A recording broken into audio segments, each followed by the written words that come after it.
On parlait de deuil, mais pas de décès. Qu'est-ce qu'elle raconte la thérapeute? Je vous préviens, je la mets en orange, c'est parce que je viens de tourner une vidéo. Vous pouvez voir sur mon compte, voilà. Pourquoi je vous dis qu'on va parler de deuil, mais pas de décès? Là, au niveau psychologie, lorsque les thérapeutes et les psys parlent de deuil, ils ne parlent pas forcément de décès.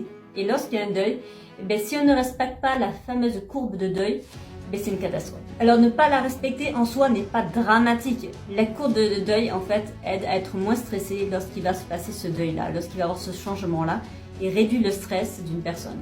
C'est pour ça que c'est préférable de la suivre, mais c'est pas dramatique si vous ne suivez pas. Concrètement, qu'est-ce qu'elle amène? En fait, cette courbe va nous aider à mieux comprendre et à valider nos propres émotions pour nous permettre d'avancer. Ça nous permet d'avoir un cadre. Lorsque on va avancer, de savoir qu'on est à tel point du deuil, là maintenant on va arriver à tel point. Ça nous encourage tout simplement à traverser le deuil puisqu'on voit exactement où on avance et on voit qu'on avance.